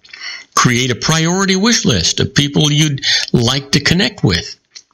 Send them an email introducing yourself. If possible, get an intro from a mutual friend or a colleague. If the person's presenting, tell her or him that you'll be at his session. There's a lot of fear when presenting that no one will attend your session. So the fact that you're making the effort will be appreciated. If the person's not presenting, invite him for coffee or see what sessions he's excited about. Then, can we sit together? That's how you do these things. That's how you you rub elbows. That's how you make contacts. That's how you network. That's how it all happens. Well, let's talk about those interesting but useless facts. First up, actor Arnold Schwarzenegger bought the very first Hummer manufactured for civilian use in 1992. The vehicle weighed in at 6,300 pounds and was 7 feet wide. Can you imagine? Wow. The very first one. He probably still has it too. I don't know. Try this one on for size. In Shakespeare's time, mattresses were secured on bed frames by ropes. Now, when you pulled on the ropes, the mattress tightened, making the bed firmer to sleep on. Hence, the phrase, good night, sleep tight. So you didn't know where I was going with that, but there you go, right? Yeah. Now, here's one for you. Cocaine was sold to cure sore throat, neuralgia, nervousness, headache, colds, and sleeplessness. in the 1880s. Think about it. Probably causes all those things today. Did you know that 95% of people feel uncomfortable when the TV volume is an odd number? Yeah, because you know when you're looking at those volume things, they got little numbers, right? They're uncomfortable on an odd number. Now, I don't know if that's true. I don't even care if that's true, but somebody had to sit there and figure it out. It wasn't me. Did you know that the Earth is presently inhabited by 1.4 million different species of animals and 500,000 species of plants? Wow. Try to learn them all. I don't think so. Try this on. Did you know that in 1945, a computer at Harvard malfunctioned and Grace Hopper, who was working on the computer, investigated, found a moth in one of the circuits and removed it. Ever since, when something goes wrong with a computer, it's said to have a bug in it. Interesting. My grandson Joey will appreciate that one. Let me leave you with this one, and this is especially for my good buddy Joey. He's also my grandson. Walt Disney named Mickey Mouse after Mickey Rooney, whose mother he dated for some time. Isn't that interesting? Wow.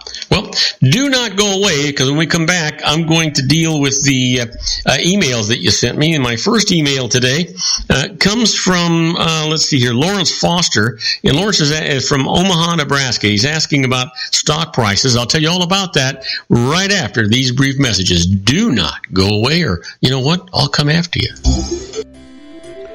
Isn't it time to shine the spotlight on your expertise? The Interview, starring you. Here's your chance to capture 5 minutes of fame with The Interview. This isn't just any interview. This is your opportunity to showcase your expertise and position yourself as a trusted expert in a one-on-one video interview hosted by Robert Cardoza, host of the nationally syndicated show Robert Cardoza Live and powered by AHA Studios. What is it? A professionally recorded video for your use. Robert Cardoza interviews you on the set where he records his show. Professional interview showcases your expertise and value, shot in a state-of-the-art studio. And what's in it for you? Gain credibility as an expert, earn the trust of your target market, educate in a way that intrigues your audience, gain a powerful marketing tool that offers dozens of uses, website, video sharing sites, social media, email, DVDs, direct mail, lobby video, resumes, profile building, all that kind of stuff. Association with the nationally syndicated celebrity. That's right. And let's talk about AHA Studios. AHA is a strategic marketing firm that leverages the powerful and visual persuasion to help your business create powerful messages that connect with your target market. AHA ventures way beyond strategy, delivering the marketing collateral you need to start driving a new business through your doors. AHA has a full-service, in-house, state-of-the-art production studio to bring your messages to life using video. Discover how to make The Interview work for you. Call 949-831-2222. That's 949-831-2222. AHA Image Studios Incorporated. Dr. Stephen Tidwell, Gentle Family Dentistry in a caring, personalized environment. Here at Dr. Tidwell's office, we are dedicated to helping you keep your teeth healthy. We are a state-of-the-art dental practice that still believes in traditional values, such as excellent customer service and individual attention. We have a special welcoming offer for you for just $39, a complete exam, personal consultation, professional cleaning, and all necessary x-rays. That's a $266 value for $39. Dr. Tidwell has 2 convenient locations and experienced staff to provide you with professional care and personal attention that you deserve. Call today. Don't delay. A great smile another day. Call 909-944-7308. That's 909-944-7308 for Rancho Cucamonga or San Bernardino.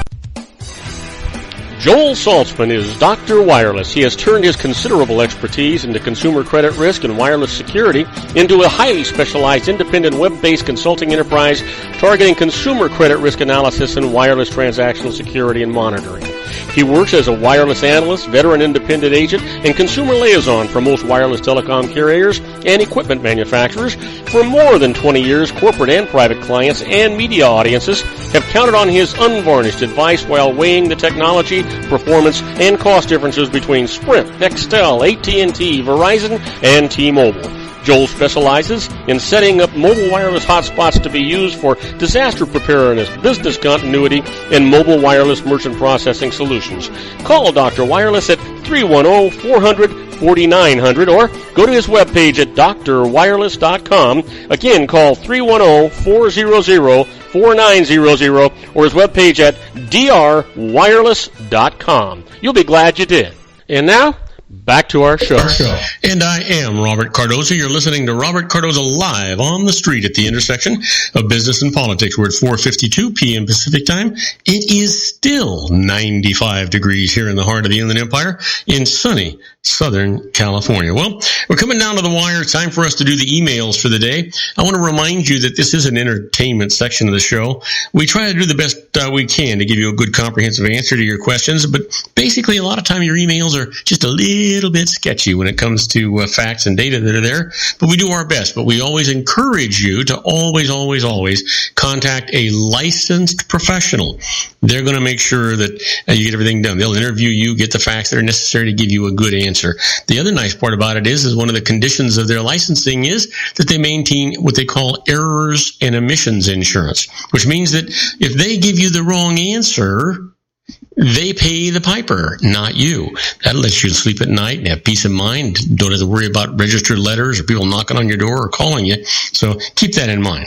Now, our first email, as I said before, comes from Lawrence Foster. And Lawrence is asking about stock prices. He's from Omaha, Nebraska. He writes, I bought shares of stock in a company at different times and prices. Now I need to sell some before year end. Can I pick particular shares to sell for best tax effect? If not, how do I figure the cost of those that I do sell when computing the gain or the loss? Well, Lawrence, the deal is this. The general rule is that the first shares bought are deemed to be the first sold for tax purposes, so gain is going to be figured on the cost of the shares that you've held the longest. However, it is possible to select specific shares for sale. Now, to do this, you must identify to your broker the specific shares to be sold, and the broker must provide you with a written confirmation afterward that these shares were indeed sold. Now, not all brokers are going to do this, so verify with your broker that he or she will do it. If you need more information on this, go to IRS Publication 550. That's investment income and expenses if you need to get more details on it. Now, next email comes from Ed Slott. Ed Slott's writing me from Columbus, Ohio, asking about early retirement and says, is it true that someone can take payments from an employer's retirement plan without a penalty at age 55? Are there different rules here than for an IRA where a penalty applies before age 59 and a half? Well, yeah. If you terminate your employment with a firm in the year that you turn 55 or older and leave your retirement funds in its retirement plan, you can begin to receive distributions from the plan with no penalty at all right away.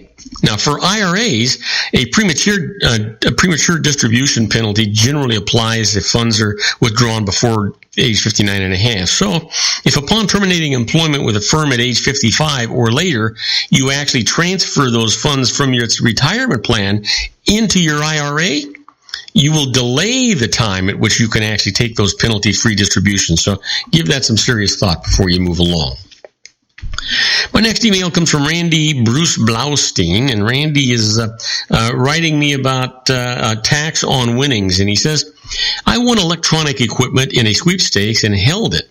I received a 1099 from the sweepstakes saying that the equipment was worth much more than I actually sold it for. After paying the tax, I barely come out ahead. Is there anything that I can do about this? Unfortunately, the answer to your question, the value of the prize is taxable to you, and the sweepstakes was required to issue that Form 1099, but the amount on the 1099 is not proof of the prize's actual value. If you show that you could have bought this for a lower price or than the market price, it may be taxed at that new price. Now, you can't use the price that you sold the equipment for as its value because a resale typically brings a lower price than the original purchase price. But Electronic equipment often is deeply discounted at retail, so if you can find an advertised price for equipment in the newspapers or on the internet that's less than that $10.99 amount, you can report that value instead. Now, this is important. Explain the difference on your tax return to avoid any audit issues. Trust me, you want to really, really be careful with that. And the last email actually comes from Daniel Collins. And Daniel writes, my wife and I are divorcing, but she wants to continue living in the same house with me. It's big enough for both of us to live in separately until she gets a new one. If she does this, can I take some of my home ownership costs as extra alimony? No, you can't. And your deduction for the cash alimony that you pay will be put at risk as well. The IRS does not allow an alimony deduction when former spouses live in the same household, and it considers spouses who continue to live in the home they formerly shared while married to be in the same household, even if they physically separate themselves from each other within it. So, need more information, go to IRS Publication 504. That's divorced and or separated individuals. Now, I'm going to thank you for listening to Robert Cardoza Live at the intersection of business and politics. Robert Cardoza Live broadcasts on Spreaker Radio, Roar 1776 Radio, MyCast Live Radio, and countless terrestrial stations worldwide every Monday through Friday from 3 p.m. to 5 p.m. Pacific Time, and on 405 Media Radio, Monday through Friday from 6 a.m. to 7 a.m. Pacific Time. Please follow me on Facebook, Twitter, LinkedIn, Google+, Podomatic, and YouTube, where you can listen to all of my shows 24/7. Go to my website at www.robertcardozalive.com and email me at robertcardozalive@gmail.com. It's where I get all the emails I deal with here on the show. On my next show, my first expert contributor is going to be Dr. Stephen Tidwell with his series Tomorrow's Dentistry Today. And my second expert contributor is David Garrett on the law. That's always exciting. I encourage you to tell all of your friends about my show here on the RLC Broadcasting Network. That's our show for today. Beginning today, treat everyone you meet as if they were going to be dead by midnight. Extend them all the care, kindness, and understanding that you can muster. Your life will never be the same again. So many of our dreams at first seem impossible, then they seem improbable, and then when we summon the will, they soon become inevitable. You know, the real secret of happiness is to make others believe that they're the cause of it. Robert Cardoza Live is brought to you by blogtalkradio.com every Monday through Friday from 4 p.m. to 6 p.m. Pacific Time. Now, go out and make it a great day. Your host has been Robert Cardoza, the technical advisor, Matchstick Digital, and your executive producer, also Robert Cardoza. Okay, everybody, that's a wrap. I hope you enjoyed today's show as much as I enjoyed producing it for you. In the meantime, I want you to stay happy. I want you to be good, and I want you to make everybody's life better because you're in it.